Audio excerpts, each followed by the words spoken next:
Glória a Deus. Amados irmãos, a paz do Senhor, é uma alegria muito grande.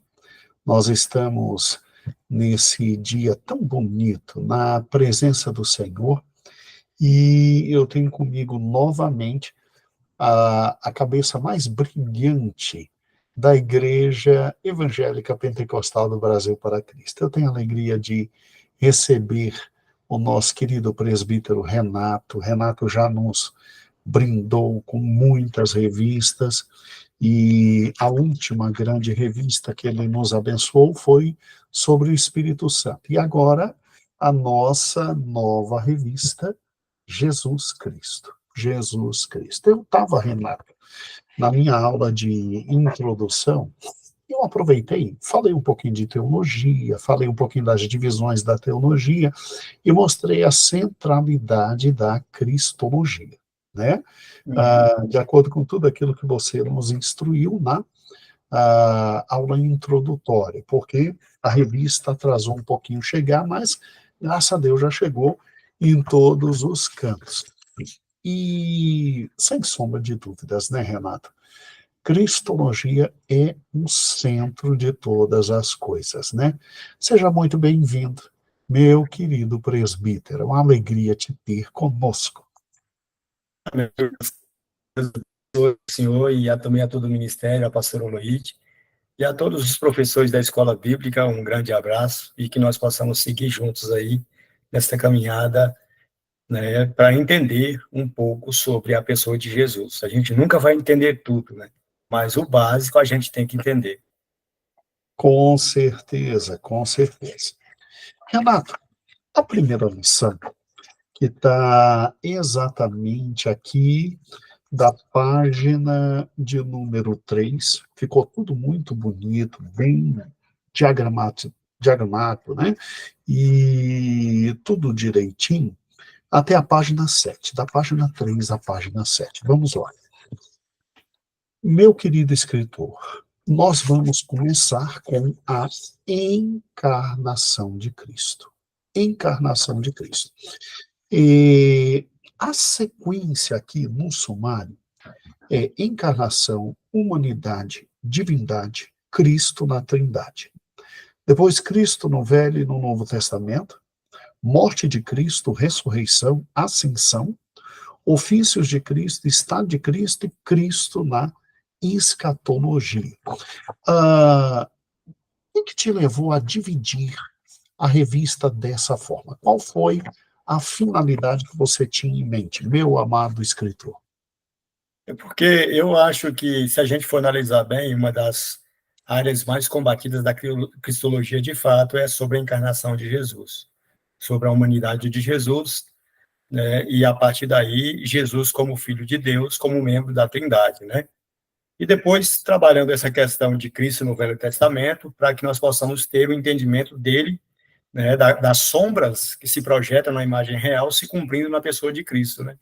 Aí trabalhamos também a ressurreição, a morte de Jesus, a ressurreição de Jesus, a ascensão, depois os ofícios de Cristo e Cristo na escatologia, porque, analisando bem, e eu fazendo um estudo bem aprimorado acerca desses assuntos, eu percebi que havia variados assuntos que se tratavam acerca da cristologia, mas eu quis organizar de uma forma que a igreja pudesse compreender melhor, né? Porque o estudo é muito vasto, tem muita coisa, não tivemos espaço nem para falar para os títulos e símbolos de Jesus aí, né? Ficou faltando muita coisa, a gente colocou aquilo que, nesse apanhado aí, a gente viu como mais importante para discutir com a igreja. Não, tá ótimo.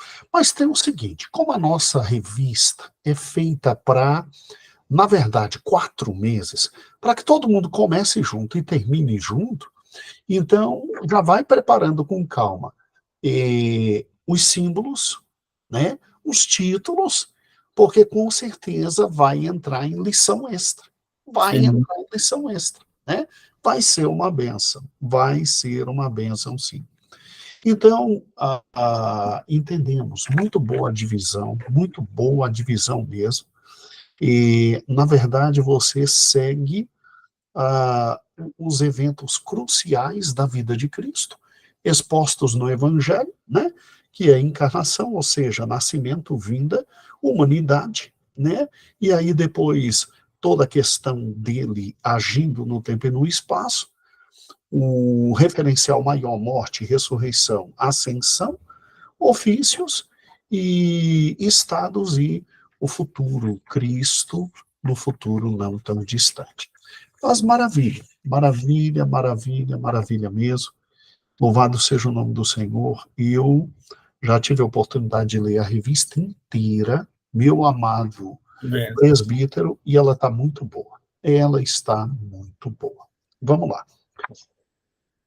Lição número 1. Vamos lá. Eu tenho que ensinar no próximo domingo sobre a encarnação de Cristo. Meu querido escritor, de tudo que está aqui, é óbvio que eu vou passar ponto a ponto, ponto a ponto, ponto a ponto. Antes da gente discutir cada ponto, o que é que não pode faltar? Ou seja, ao final da primeira aula, se tudo deu errado na minha aula, mas tudo deu errado. O que meu aluno tem que sair sabendo? Se tudo der errado, é lógico que nós vamos estudar ponto a ponto, vamos comentar ponto a ponto, mas se tudo deu errado, qual é o centro, qual é o cerne, que eu posso, assim, olhar para mim enquanto professor e dizer, bem, pelo menos isso aqui ele tem que saber da lição número 1, meu querido pastor.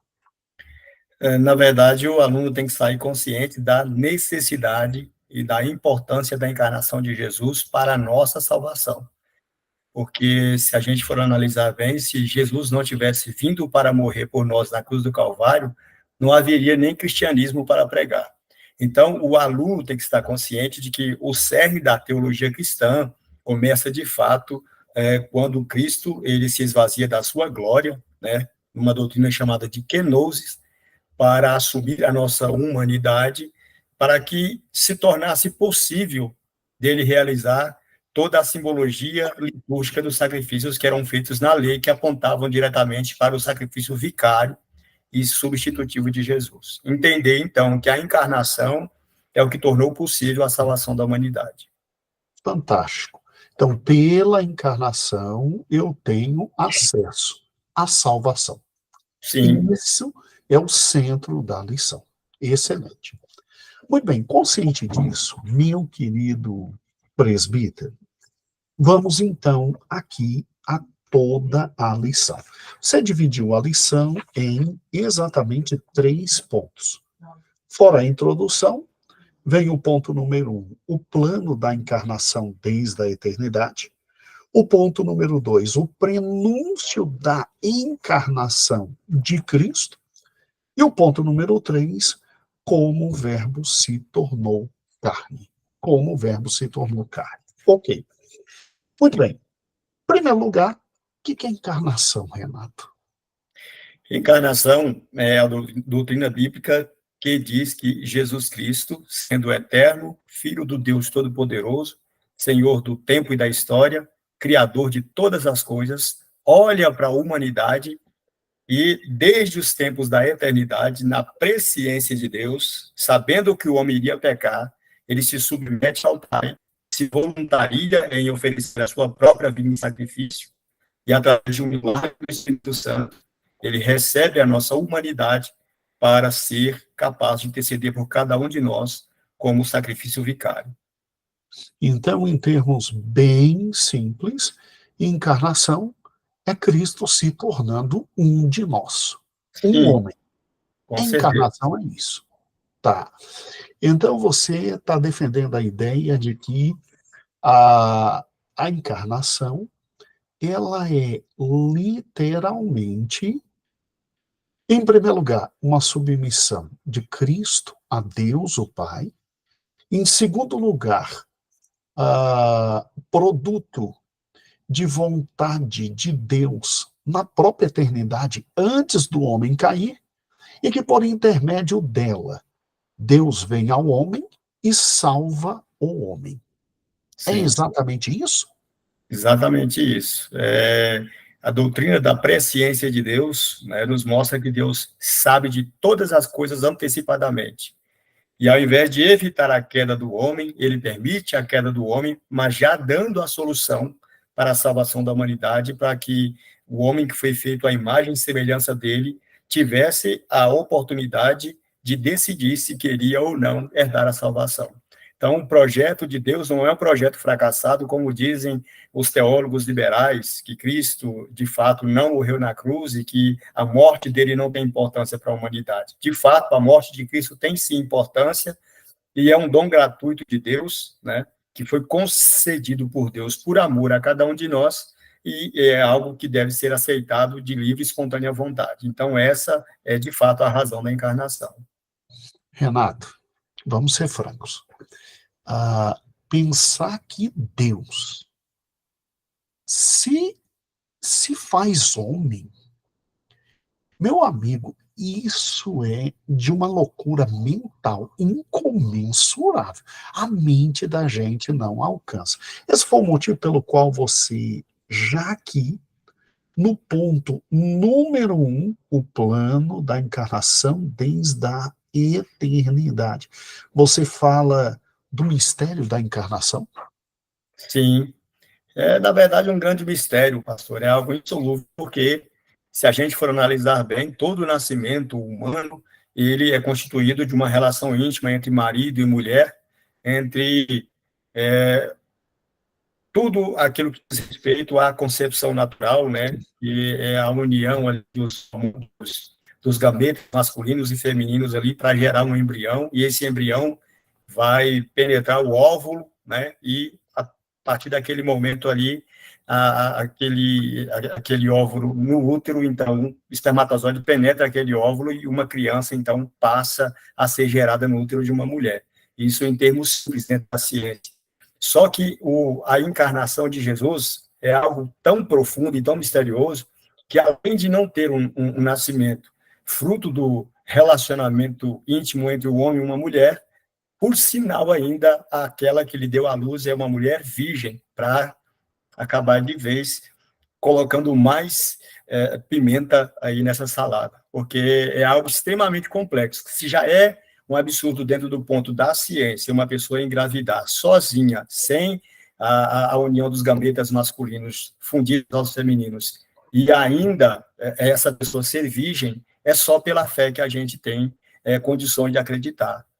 Porque os cientistas colocam em xeque isso, porque humanamente falando, racionalmente falando, dentro do prisma da razão, dentro do prisma psicológico, isso é materialmente impossível de se realizar. Mas como Deus é o Deus do impossível, a encarnação de Jesus é o maior desafio da história da humanidade. Se a criação do universo é um mistério muito profundo, T.P. Simons diz que a encarnação está no mesmo patamar de profundidade e de complexidade.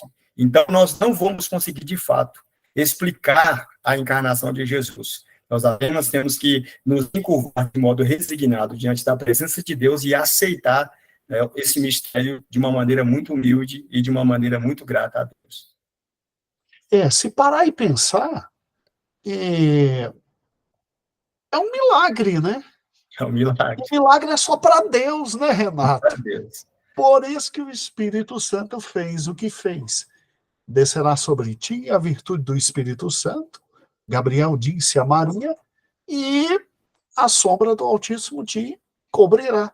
E aí ainda deu o nome do menino, né? Tem que ser Jesus, porque Sim. salvará a humanidade dos seus pecados. Rapaz, que maneira interessante de começar a cristologia, já falando de algo absolutamente misterioso, verdadeiro, mas misterioso. Né? Tanto é que Paulo diz lá em 1 Timóteo que grande é o mistério da piedade, né? Porque Deus foi manifestado em carne, ele foi visto dos anjos, pregado entre os gentios, crido no mundo e recebido acima novamente na glória. Então, Paulo, só aí, ele traça todo o trajeto de Cristo em direção à terra e depois mostra ele, depois de ter cumprido a sua missão, subindo de novo aos céus e assentado à direita de Deus. E ele demonstra que, para ele, que foi talvez o maior teólogo da teologia cristã é um mistério insondável, algo que não consegue se decifrar de uma maneira humana, racional. É algo que foge do intelecto e à razão de qualquer estudioso. Então, é um mistério maravilhoso. E a gente só aceita esse mistério porque a gente tem fé em Deus, porque a gente tem o Espírito Santo para fazer com que nós creiamos que isso, de fato, é algo absolutamente verdadeiro, proposto pelo próprio Deus. Então tá, vamos deixar de devagar e vamos olhar para o professor que está assistindo a gente agora e ele quer saber como vai aplicar uma aula como essa. Então ele abre a revista, ele, obviamente, lê a página 03, ele lê o texto áureo, né? No princípio era o verbo estava com Deus, né? E ele vai olhar para a classe e vai dizer, irmãos, hoje nós vamos estudar sobre a encarnação. A encarnação foi o milagre da parte de Deus de trazer seu filho, que também é Deus, para a humanidade. Isso é encarnação. Como é que isso foi feito? Por intermédio do Espírito Santo. E a Bíblia descreve em detalhes? Não descreve. Mas a encarnação é o primeiro grande fato sobre Cristo. E essa manhã nós vamos estudar a encarnação. Excelente. Aí ele vem, trabalhou então com o conceito de encarnação, e aí quando ele vai para o ponto número 1, o plano da encarnação desde a eternidade. O que ele tem que fazer nesse ponto 1, meu amado pastor? Bom, ele tem que já delimitar um espaço de compreensão de que a encarnação de Cristo, de fato, é um grande mistério, né? É um assunto de difícil compreensão no campo teológico, e já explicar que a palavra encarnação vem da tradução latina do Evangelho de João, lá no Evangelho de João, capítulo 1, versículo de número 14, em que o verbo se fez carne e habitou entre nós. Então, ele precisa explicar para o aluno que o apóstolo João apresenta Cristo desta forma, como o verbo de Deus encarnado, justamente porque desde aquela época já havia o nascimento de uma doutrina chamada de gnosticismo, que era um tipo de entendimento dualista da realidade das coisas, e que dizia que era impossível que Deus se tornasse humano, e muito mais ainda que Deus se fizesse carne, né, na pessoa de Jesus, porque, segundo eles, tudo aquilo que é material, tudo aquilo que é tangível é mal, né? E só aquilo que é intangível, que é transcendental, é que é de fato algo bom. Então, segundo eles, a encarnação é impossível de acontecer, porque Deus jamais assumiria a pecaminosidade, jamais assumiria a carne, né, do ser humano, porque esta carrega toda espécie de males e de distorções na natureza.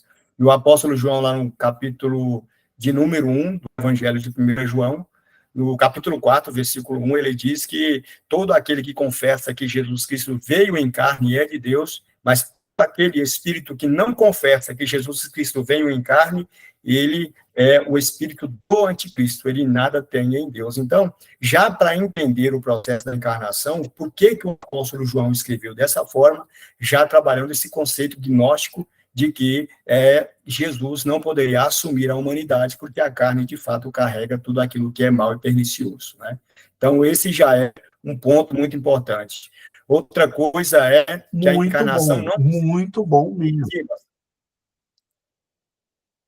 Muito bom, mas muito bom mesmo, porque João, ele é o último dos evangelistas a escrever, né? Sim.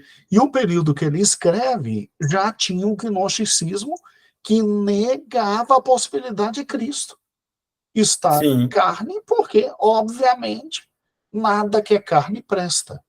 E João vem, como os meninos dizem, né, com uma voadora já no peito, e de cara já diz, o verbo se fez carne, habitou entre nós. Sim, excelente, excelente, excelente.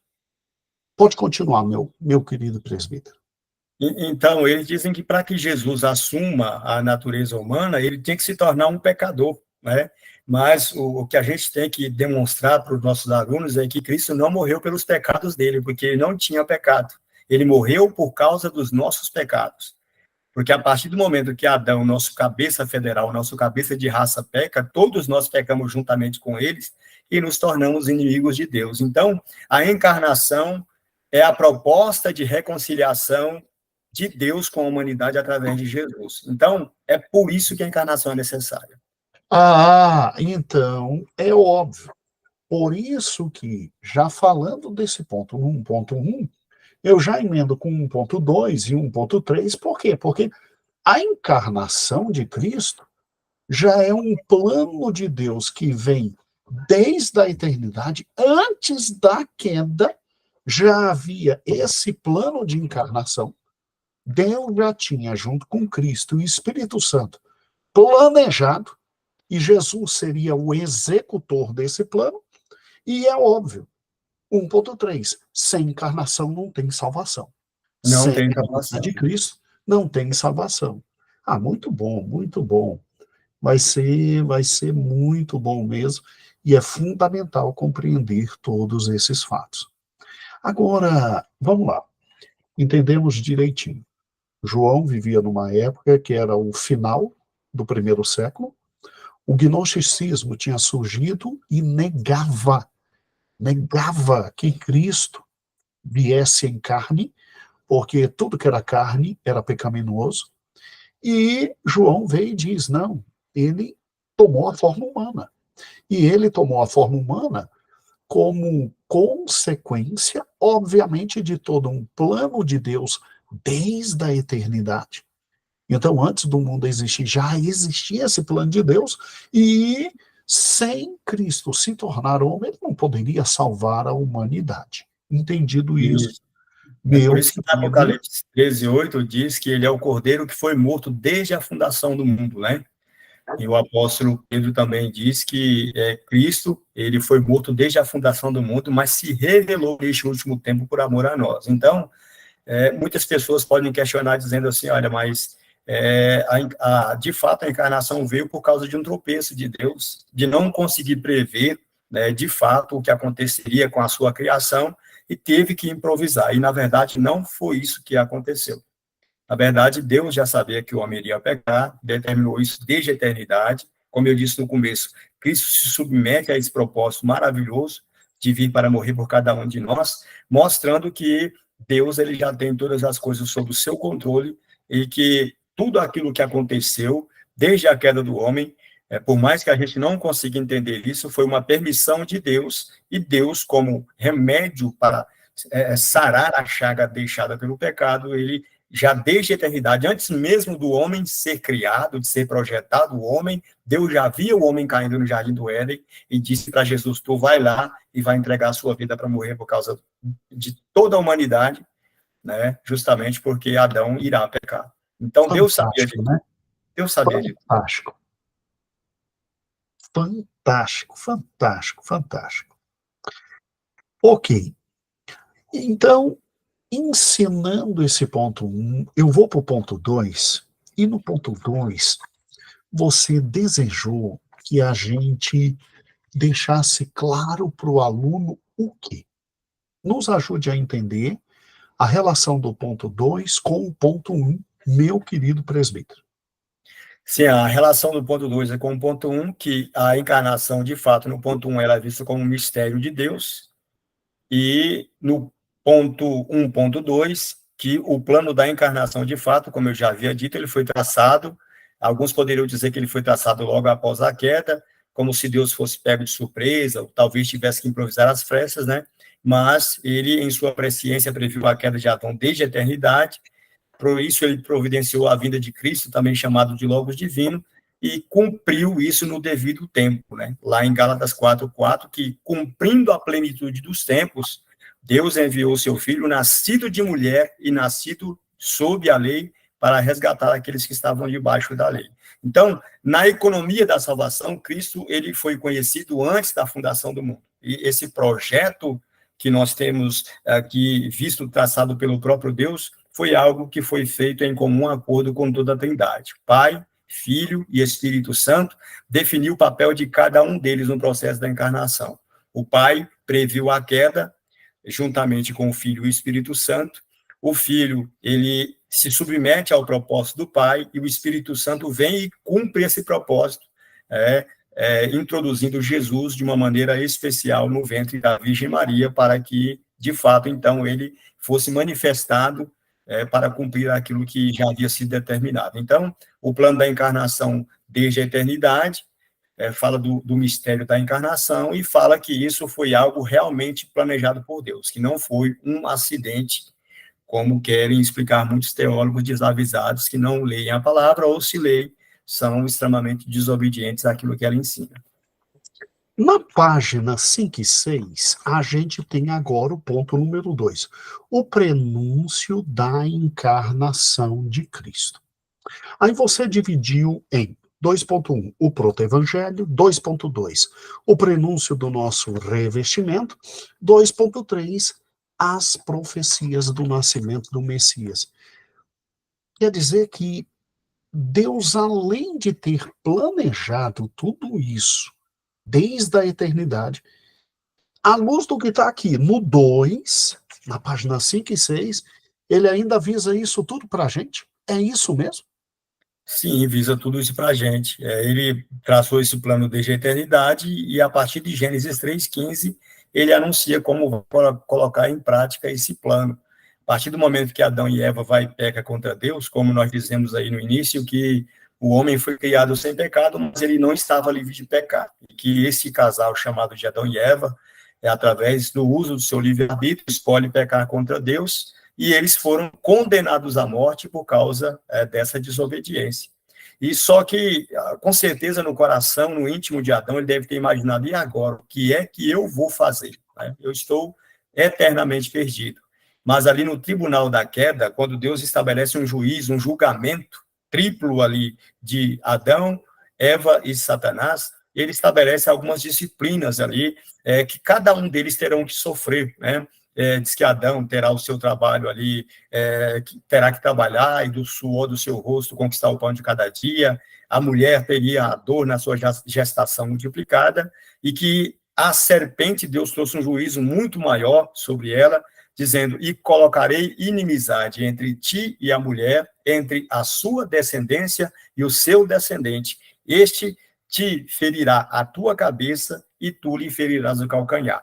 Isso aí, segundo os estudiosos, é chamado de proto-evangelho. É quando Deus dá a sentença para o homem, mostrando que ele pecou e que, a partir daquele momento, ele foi destituído da glória de Deus, mas mostra que o caminho de volta à glória de Deus estaria no descendente da mulher, que viria aqui para, além de esmagar a cabeça de Satanás, de tirar o domínio da humanidade das mãos de Satanás, veio também devolver a comunhão que o homem havia perdido no Jardim do Éden. Então, isso aí é chamado de proto-evangelho, ou seja, primeira mensagem expressa de que Cristo viria para salvar a humanidade, no tópico 2.1. Isso só poderia estar se referindo a Cristo, porque a partir do momento do pecado, todo e qualquer homem já nasce com essa genética voltada para o mal. Esse gene, essa natureza voltada para o pecado. Então, ou Cristo vem, ou então é impossível se cumprir essa vitória sobre esse ser que trouxe o pecado, e só Cristo pode preencher isso, porque ele foi gerado em Maria pelo Espírito Santo, portanto, sem pecado. Sem pecado, isso. Absolutamente humano, mas sem pecado. Então, aqui, meu amado escritor já está defendendo que, dentro do proto-evangelho, já está falando do Senhor que viria e ele assumiria a forma humana. Então, aqui já tem a primeira notificação sobre a encarnação. Não é isso? Perfeitamente. E, nesse caso, a gente vê Deus colocando ele como a solução, né? para vencer o diabo e para trazer o homem de volta a Deus. Se a gente for analisar bem lá no capítulo 4 do livro de Gênesis, a Bíblia diz que Adão conheceu novamente a sua esposa Eva, e ela deu à luz um filho, e colocou o nome dele de Caim, e ela diz o seguinte: alcancei do Senhor um varão. É como se ela dissesse: olha, aquele que viria para redimir a humanidade, eu acabei de alcançar. Ela imaginou que através dela, né, que viria, então, aquele homem que esmagaria a cabeça da serpente. E ela mesma não entendeu, estava muito obscuro para ela naquele momento, e, então, isso, de fato, a promessa desse Redentor não se cumpriu em Caim, porque Caim nasceu em pecado, fruto de uma relação de um casal pecador, Adão e Eva, e para que Cristo pudesse, de fato, redimir a humanidade, para que a humanidade fosse redimida, era necessário que nascesse um homem, mas um homem sem pecado algum, né, para que ele tivesse condições plenas de se achegar diante de Deus, sem sofrer a ira de Deus contra o pecado do próprio homem. Então, ele tinha que ser homem para salvar o homem, mas ele tinha que ser Deus para se aproximar de Deus sem culpa alguma. Daí nascer de Maria, e aí ter a humanidade, e vir como ato do Espírito Santo, que a gente Sim. não sabe como foi, mas aí o seu lado absolutamente divino, absolutamente divino. Tá, entendemos o 2.1. Obviamente que o 2.1 se liga com o 2.3, as profecias do nascimento do Messias, vieram várias profecias. Mas, meu querido autor, como é que o 2.2 entra nesse circuito de entendimento sobre a encarnação e o nascimento do Messias? O 2.2 fala o prenúncio do nosso revestimento em Cristo. Nos ajude a entender. Bom, quando Adão e Eva eles pecam contra Deus, os olhos deles são abertos e eles descobrem que estavam nus. E como tentativa de resolver, de atenuar o problema do pecado por conta própria deles, eles escolhem fazem um cozimento de folhas de figueira e tampam ali as suas partes íntimas, né, e tentando, de fato, arranjar um meio humano para conseguir,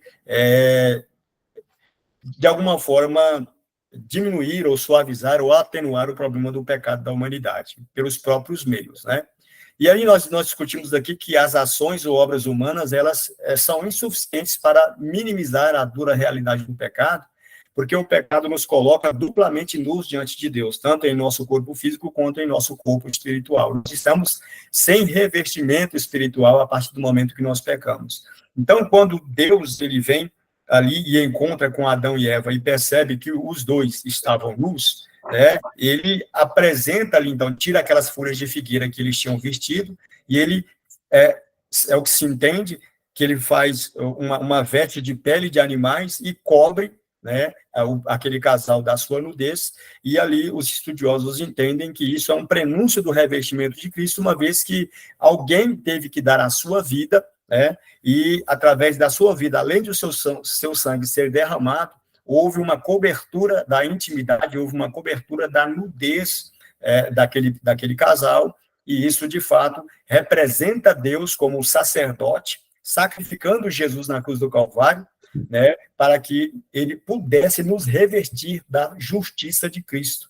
Porque a Bíblia diz que nós que somos de Cristo Jesus, nós nos revestimos da justiça de Cristo. De modo que quando Deus olha para cada um de nós, Deus não nos vê como seres abjetos ou condenáveis, né, pecadores e resignados, uma vez que quando ele olha para nós, ele vê a cobertura do sangue de Jesus sobre as nossas vidas, e isso nós temos como revestimento espiritual, e a partir desse momento, nós nos revestimos de Cristo, nós não nos achamos mais na nudez do pecado diante de Deus. Interessante, Renato, estava pensando nesse momento, e vamos lá, quando lá em Gênesis Deus desce, vai conversar com o homem, e aí o homem tenta fugir de Deus, como se Deus não soubesse o que tinha acontecido, né? Deus já sabia o que ia acontecer desde a eternidade. E aí Deus olha para o homem e vem cá, o que aconteceu, né? Como se não soubesse. E aí, óbvio que para trazer essa roupa, um animal foi morto ali, foi sacrificado e a roupa foi feita. Ah, você crê, Renato, que quem tomou toda essa atitude foi Jesus Cristo? Porque olha que interessante, se foi o Senhor Jesus que esteve ali no Éden, conversando com o homem e realizando isso, então veja que interessante, né? Ele é o Deus que desce ali, conversa com o homem e providencia roupa para o homem, e ele é o mesmo que depois descerá pela segunda vez e entregará a verdadeira roupa para o homem, que é o seu corpo, né? Partido Sim, por nós, né? O que você acha? sim. Eu acho interessante, né? Embora a gente não tenha elementos suficientes para dizer que foi de fato Cristo que desceu, mas se Cristo é Deus, ele e o Pai são um só, por coerência nós temos que entender que de fato Cristo esteve ali anunciando para Adão que ele acabava de pecar, mas que haveria um tempo no futuro em que a sua descendência seria resgatado de novo do mundo de pecado e que ele estaria de fato ali morrendo na cruz do Calvário para dar ao homem descendente de Adão o direito de retornar de novo ao paraíso de Deus. Então, acredito perfeitamente, sim, e nos mostrando, então, que isso é um revestimento, né, espiritual que nós temos para que nós possamos fazer parte do corpo de Cristo, né? Então, é perfeito o raciocínio do senhor, muito interessante, eu achei Eu bacana e não me realmente lembro onde acha foi que completamente. eu li.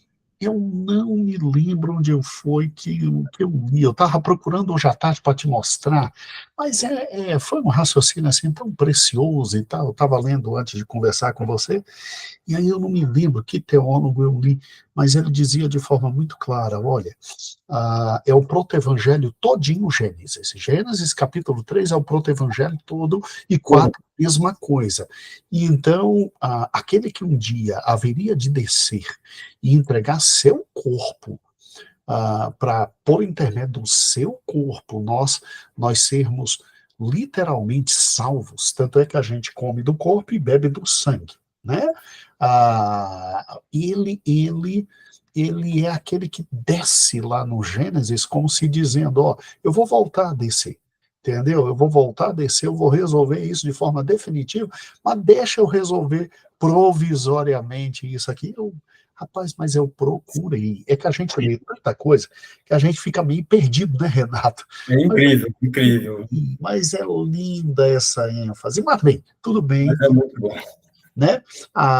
Eu creio, como você, o 2.2 foi muito bem colocado, porque até o revestimento fala de futuramente Cristo descendo e se oferecendo por nós. Se oferecendo por nós, né? Tanto é que Deus nos vê por intermédio da cruz de Cristo, né? E a gente é muito esperto, porque a gente se esconde na cruz de Cristo, né, Renato? Meu Deus do céu, que coisa fabulosa. Agora, aqui no 2.3, você completa de forma muito boa todo esse ponto 2, falando das profecias do nascimento. Realmente, ao que parece, Deus não queria que o nascimento do seu filho fosse uma surpresa, ao contrário, ele anuncia, anuncia, anuncia, anuncia, anuncia, até para que a gente possa entender, ó, está descendo para resolver as coisas, não é verdade? Sim, com certeza. E E isso aí é algo muito importante, porque tudo aquilo que Deus faz, eu acho que Amós, capítulo 4, capítulo 3, versículo 7, a Bíblia diz que o Senhor Deus não fará coisa alguma sem antes revelar os seus segredos aos seus servos, os profetas. Então, foram os profetas de Deus que receberam a mensagem de que Deus enviaria o seu filho ao mundo de uma forma maravilhosa. Ele nasceria como um bebê, ele viveria como uma criança, cresceria entre os homens de uma maneira muito justa, muito perfeita, e seria o salvador da humanidade. Lá no livro do profeta Isaías, no capítulo 7, versículo de número 14, ele diz: eis que a virgem conceberá e dará à luz um filho, e será o seu nome Emanuel, né, que quer dizer Deus conosco. Lá o profeta Miqueias também anunciou que de Belém sairia o governador, aquele que haveria de apacentar Israel, né? E mais uma vez, Isaías nos diz que um menino nos nasceu, um filho se nos deu, e o principado estará sobre os seus ombros, né? E ele será chamado Deus, ele será chamado maravilhoso, conselheiro, Deus forte, Pai da eternidade e príncipe da paz. Então, Deus nunca deixa o homem nas trevas da ignorância. Ele sempre avisou desde os tempos eternos, né, que ele estaria, de fato, planejando cumprir aquilo que ele já havia determinado nos tempos eternos, enviando Jesus.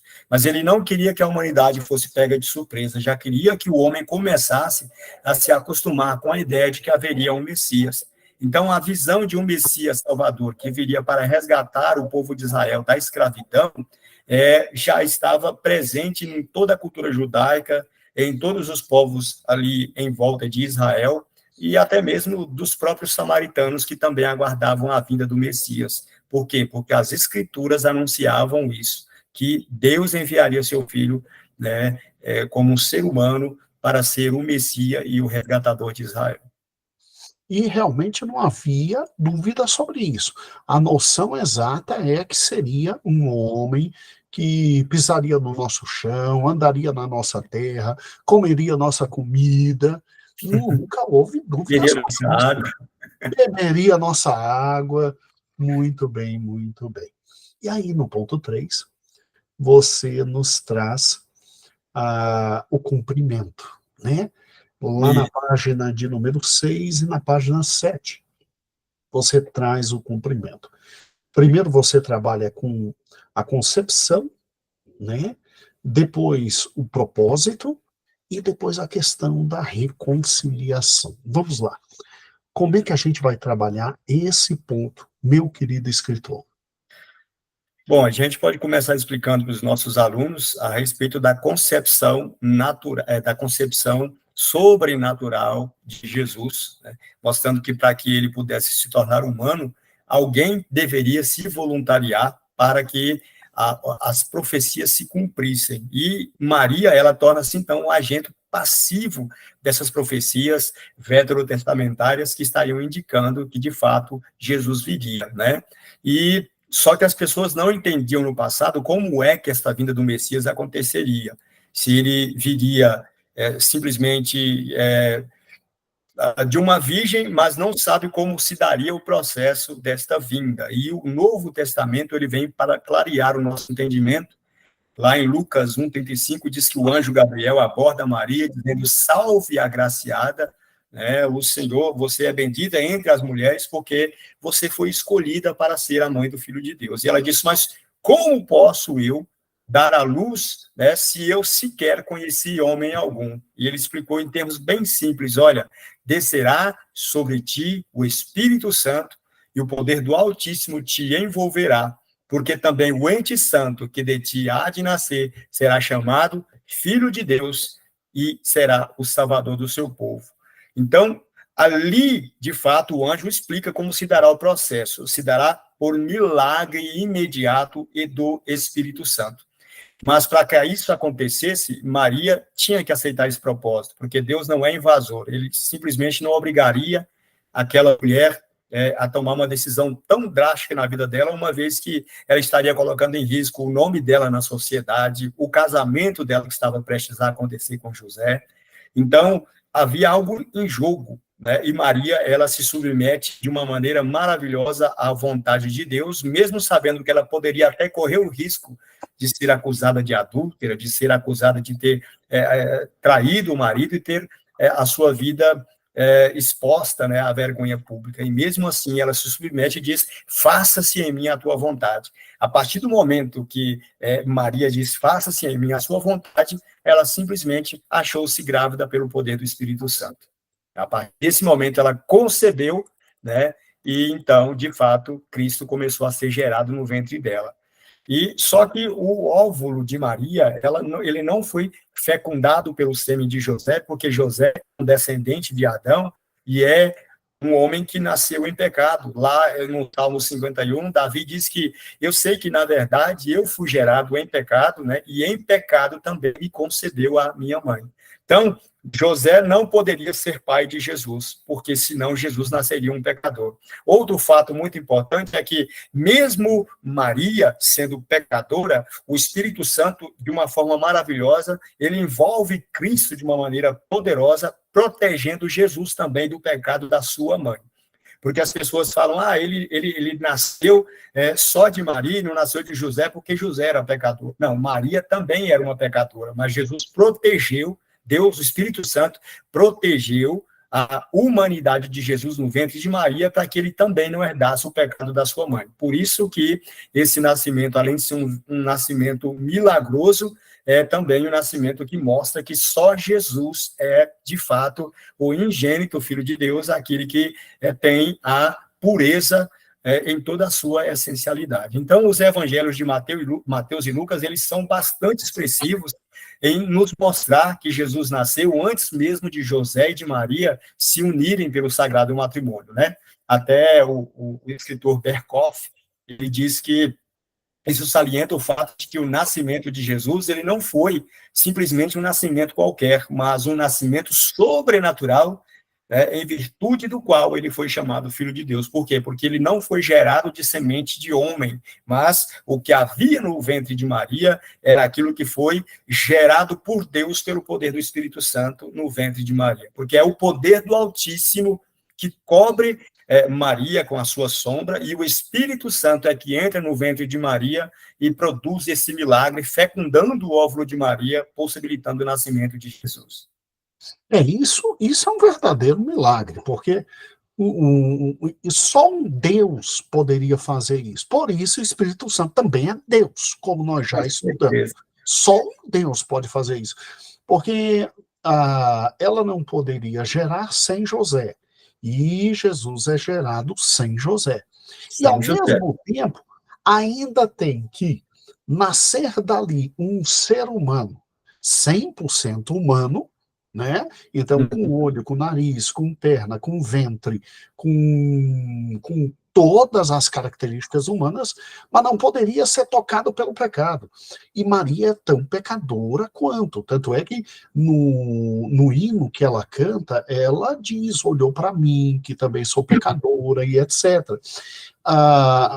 Gente, a ação do Espírito Santo é absolutamente, assim, maravilhosa, porque protege ao mesmo tempo Cristo em todos os sentidos. É fantástico isso. A doutrina romana, para tentar defender que Jesus nasceu da Virgem Maria e que ele herdou a natureza da sua mãe, eles traçaram aí a doutrina da impecabilidade de Maria, dizendo que ela foi concebida sem pecado, e também a doutrina da virgindade perpétua de Maria, dizendo que ela não conheceu homem algum depois que Jesus nasceu.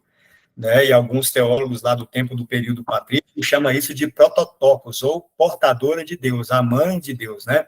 Mas algo que não tem apoio na teologia bíblica, né? Foi uma forma de se dar uma origem divina para Maria, mesmo que ela, de fato, nasceu como uma pecadora, como todos nós, e a ênfase deveria recair, de fato, sobre o nascimento milagroso de Jesus, e não na divinização de Maria. Isso é muito importante, mas é um pano de fundo histórico que é interessante que a gente traga para discussão.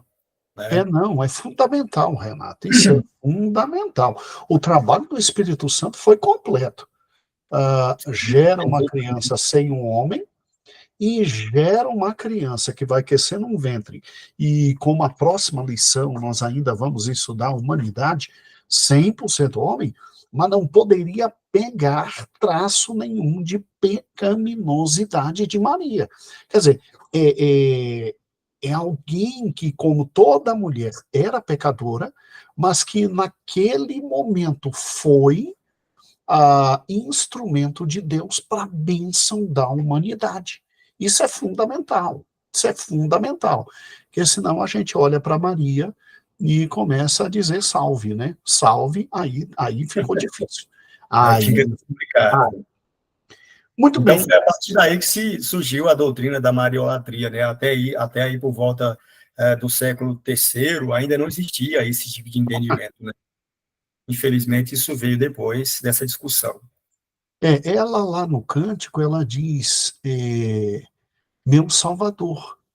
Ela própria sabe da condição pecadora dela e chama o Senhor de meu Salvador. Bem, Sim, é verdade. ótimo. Então, como se deu, em primeiro lugar, uma concepção sobrenatural? Ah, pastor, mas eu queria saber mais, eu queria saber mais, eu queria saber mais. Ótimo. Então, mantém sua fé, creia no Senhor Jesus. Quando a gente chegar no céu, a gente pergunta detalhes sobre tudo isso. E nós teremos uma capacidade mental de compreender o que hoje é impossível compreender completamente. O 3.2 diz o propósito da encarnação e o 3.3 reconciliados com Deus. Aqui parece que nós chegamos no ponto auge da lição, né, meu presbítero? Sim, com certeza. Então, o propósito da encarnação, ela responde à pergunta por que necessariamente Jesus teria que vir em carne, né? E alguns teólogos, eles discutiam a questão de que era impossível que Jesus viesse, se manifestasse em toda a sua glória, porque desde o Sinai, quando o próprio Deus se revela no cimo do monte ali, né, houve terremotos, vozes, relâmpagos e trovões, e o povo temeu em só de ouvir a voz de Deus e o monte fumegando, que dirá a presença e a manifestação física de Cristo diretamente aqui na terra, o homem não suportaria tamanha glória.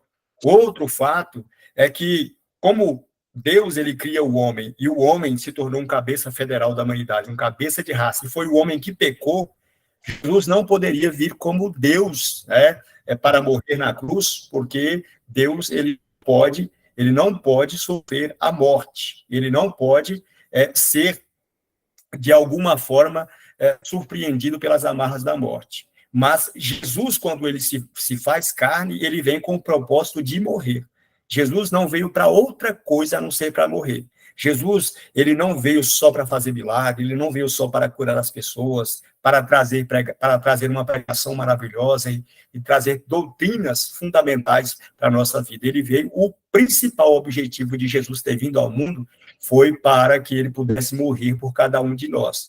Porque, pense bem, pastor, para fazer milagre, ele já enviou muitos profetas para que realizaram grandes milagres, como Elias, como Eliseu, né, como o profeta Samuel, como Moisés, né, e nenhum deles tinha condições de salvar o homem, por mais que fizessem milagres. Mas quando Cristo vem, ele, para assinalar que ele é de fato o Filho de Deus, ele recebeu do Espírito Santo o poder para fazer sinais, prodígios e maravilhas. Embora ele fez tudo isso para demonstrar a sua natureza divina e a sua filiação com Deus, para que as pessoas acreditassem nele, porque ninguém fez mais milagre do que ele fez, o objetivo maior pelo qual ele veio foi para se revestir de carne e sangue, para que ele pudesse morrer por cada um de nós. Porque a partir do momento que o homem peca, só o homem, né, é que poderia de novo reatar esta amizade que foi cortada por causa do pecado, e esse homem tinha que ser um homem perfeito, não podia ser qualquer um homem, não podia ser qualquer mártir, não podia ser qualquer agitador de multidões. Tinha que ser alguém que reunia as qualidades perfeitas de, ao mesmo tempo, ser Deus Todo-Poderoso e, ao mesmo tempo, ser um homem perfeito para que pudesse cumprir a ideia de propiciação. Por quê? Porque lá em Levítico 17:11 diz que é a carne, né, que é o sangue que fará expiação pela vida. Em Hebreus 9:22 diz que quase todas as coisas na lei se purificam com sangue, e sem sangue não pode haver remissão de pecado.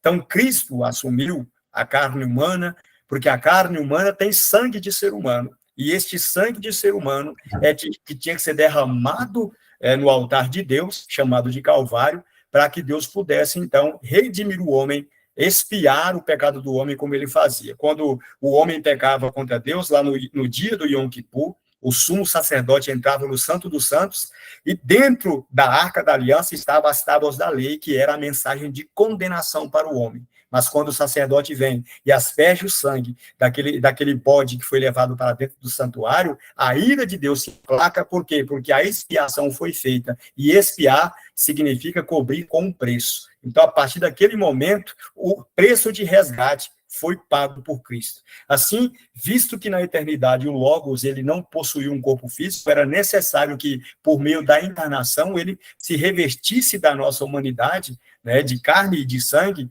para que Deus pudesse, de fato, então, fazer com que esse preço exigido por ele mesmo fosse pago na pessoa de seu filho. Alguns teólogos dizem que nós devemos ao diabo, a partir do momento que nós pecamos, né, e que esse preço que Jesus estava pagando na cruz, ele estava pagando ao diabo, mas isso é uma mentira. Nós não devemos nada ao diabo. Deus não deve nada ao diabo. Cristo não pagou nada para Satanás, porque Satanás não tem poder de decidir sobre a libertação das pessoas. Ele pagou isso para o próprio Deus, porque o juízo, a sentença de Deus contra o pecado tinha que ser imediata. O homem tinha que morrer imediatamente.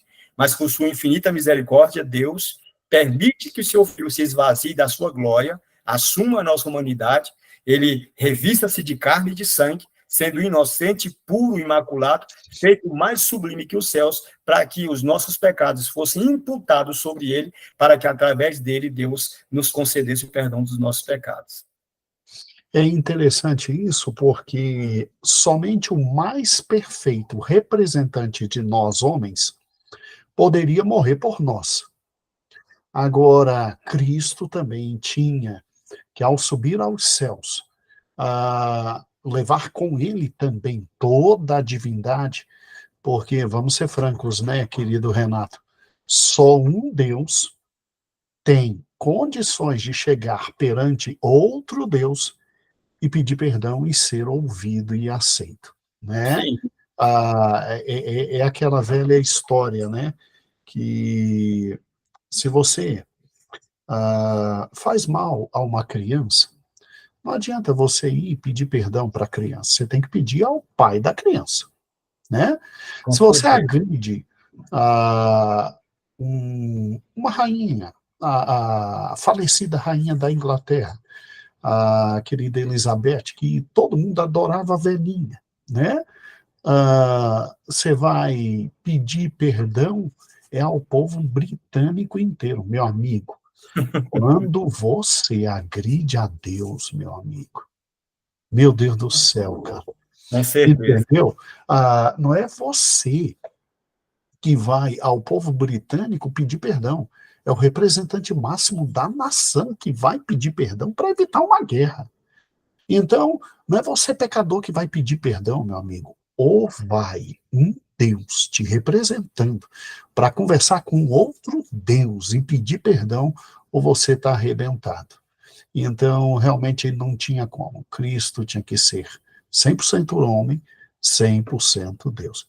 E 3.10, a consequência é essa, realmente reconciliados com Deus pelo corpo de Cristo. Como é que a gente explica isso? Bom, a gente pode já dizer que Jesus nasceu com uma humanidade singular, né? Uma humanidade que foi preparada em vista da crucificação. E esta humanidade, ela tinha que ser uma humanidade que não carregasse em si o gene do pecado, que não carregasse em si a mácula do pecado. Então, ele nasceu com uma humanidade perfeita, porque ele foi gerado no Espírito Santo, e aqui já até no tópico 3 vai repetir aquela questão de que ele também preservou o corpo de Jesus no ventre de Maria para que não herdasse o pecado dela, e assim ele veio para ter a condição de receber todo o pecado, toda a condenação que estava destinada a cada um de nós. Lá em 2 Coríntios 5, 21, diz que aquele que não conheceu o pecado, Deus o fez pecado por nós, para que por ele nós fôssemos feitos justiça de Deus. Então, todo o castigo que nós tínhamos que merecer por causa do pecado de Adão foi imputado no corpo de Cristo. E foi para isso que Cristo teve que ter uma humanidade perfeita. Por quê? Porque ele precisava duas coisas: ser Deus para ter condições de salvar o homem, porque o homem por si só não pode se salvar. A gente vê aí na teologia atual, em várias religiões do mundo, a salvação sendo mais um processo autossoteriológico do que um processo realizado pelo próprio Deus. E só que quando Cristo ele vem de fato para demonstrar que não havia outro meio de salvação a não ser ele descer aqui em carne e osso para derramar o seu sangue para morrer em cada um de nós. Por isso, a humanidade plena e única de Jesus é que foi fundamental para que nós pudéssemos receber a reconciliação. Paulo disse que Cristo nos reconciliou consigo mediante o corpo da sua carne, porque era impossível, era humanamente impensável imaginar que um ser humano pecador, nascido em pecado, como disse o próprio Davi, ele tivesse condições de se aproximar da presença de Deus para pleitear o perdão da humanidade. Você vê que até o sacerdote, quando ele entrava, ele tinha que entrar com sangue nas mãos. Antes de entrar no santuário para oferecer o sacrifício, ele tinha que se lavar, tomar banho com água limpa, com algumas especiarias cheirosas, para depois ele vestir as vestes adequadas para chegar lá diante da Arca da Aliança, onde estava o propiciatório, e ter condições de oferecer aquele sangue. Mas quando ele chegava lá, ele chegava com um medo terrível, porque ele sabia que se fosse encontrado a menos uma mancha de pecado na vida dele naquele momento, ele seria fulminado pela glória de Deus, ele morreria dentro do santuário, né? Então, essa figura dessa reverência da aproximação do homem para com Deus se mantém, né, desde os tempos eternos, e que só através de Cristo é que nós conseguimos nos achegar com confiança diante do trono da graça e encontrar graça no momento oportuno, né, como diz lá em Hebreus capítulo 4. Então, essa confiança que o apóstolo fala no livro lá de Hebreus, no capítulo 4, ela foi conquistada por Jesus. A partir do momento que ele vem como um homem perfeito, que teve condições de se chegar a Deus sem sofrer a ira por causa do pecado, aí, de fato, ele reuniu as condições necessárias para que se tornasse o nosso resgate e a nossa propiciação perfeita. Muito bom, muito bom. É lógico que você vai tocar nesse assunto na última lição, Cristo lá nas últimas coisas e etc. E também na ressurreição, ele ressuscita, ele tem um corpo glorificado. Mas não sei se você já pensou nisso, Renato. Talvez já tenha pensado, né? Deus, o Pai, é espírito. O Espírito Santo é espírito. Portanto, não tem corpo. E Jesus é o único membro da Trindade que vem à Terra, desce, toma um corpo humano absolutamente singular, como você falou. Absolutamente singular. Morre. E depois faz questão de ter corpo. Um corpo glorificado. Né? Ele se identifica com a gente para sempre, eternamente. Agora, olha que coisa fantástica, e eu não sei como isso vai acontecer. Obviamente, isso aqui não está na lição, isso é num futuro. A Bíblia diz que, como ele é, nós seremos, né? E olha que interessante, eu que tenho problemas visuais, eu vou ver a Deus. Cristo vai me apresentar a Deus o Pai. Como é que eu vou ver um espírito? Se espírito não tem corpo, rapaz, o que Deus está preparando para a gente é algo incomensurável, né? Eu estava pensando, meu Deus do céu, um dia eu vou ver Deus o Pai, eu vou conhecer o Espírito Santo. Não, mas peraí, mas não tem como conhecer porque não tem corpo, é espírito. A gente é limitado demais, né? Quando a gente para e pensa, a gente mal consegue compreender a encarnação, quanto mais o ser eterno de Deus, né, Renato? Quanto mais o ser eterno de Deus. O que a gente tem que se contentar é que Jesus ele se torna representante absoluto da humanidade até no céu, como o primeiro da ressurreição, né, a subir ao céu em um corpo humano glorificado, porque a Bíblia diz que carne e sangue não pode herdar o reino dos céus, nem a corrupção herdará a incorrupção. Mas o nosso corpo, como o senhor disse, que às vezes sofre enfermidades, tem problema de vista, problema de coração, vários problemas de saúde, aquilo que é mortal será absolvido pela imortalidade, né? E aquilo que é corruptível será revestido da incorruptibilidade. Nós teremos um corpo humano como aquele que Jesus apareceu já glorificado perante os discípulos, sem nenhum tipo de limitação física ou espacial, sem nenhum tipo de limitação no sentido até mesmo dos aspectos fisiológicos, né? Então, é um corpo preparado tendo em vista a eternidade. Então, quando Jesus sobe ao céu com esse corpo, ele está dizendo, olha, eu subi assim para dar garantia para você de que depois que aquilo que for mortal se revestir de imortalidade e aquilo que é corruptível se revestir de incorruptibilidade, você também estará aqui junto, contemplando a face e a glória de Deus como um ser humano, assim como eu, sendo Deus, me tornei humano e eu vou permanecer assim por toda a eternidade para mostrar para a humanidade que, de fato, eu represento a humanidade aqui também no céu, não só na cruz, mas também no trono ao lado de meu Pai. É incrível, né? Meu querido professor, encarnação nada mais é, nada menos é do que Deus descendo e se tornando um de nós. Deus descendo à Terra para que eu e você, num futuro não tão distante, possamos subir ao céu. Isso é encarnação. Deus desce à Terra para que possamos subir ao céu. Meu Glória. presbítero, muito obrigado por essa lição tão preciosa. Muito obrigado pelo teu tempo precioso. E, meu amado professor, uma excelente lição. Suas palavras finais, meu presbítero, com as quais terminaremos o nosso primeiro encontro. Bom, eu quero agradecer a Deus aí pela oportunidade e também ao senhor e à pastora Loide, né, pela confiança de nos dar a oportunidade de fazer esta revista, porque apesar de ser um assunto muito complexo, a gente poderia imaginar que alguém mais capacitado pudesse fazer, um teólogo, né, sei lá, mais graduado pudesse fazer, e embora com toda a nossa simplicidade, nós podemos fazer parte de um desafio tão grande como esse, de trazer uma doutrina que é a doutrina central do cristianismo. Então, a gente se sente muito privilegiado e muito feliz por essa oportunidade, também por essa confiança.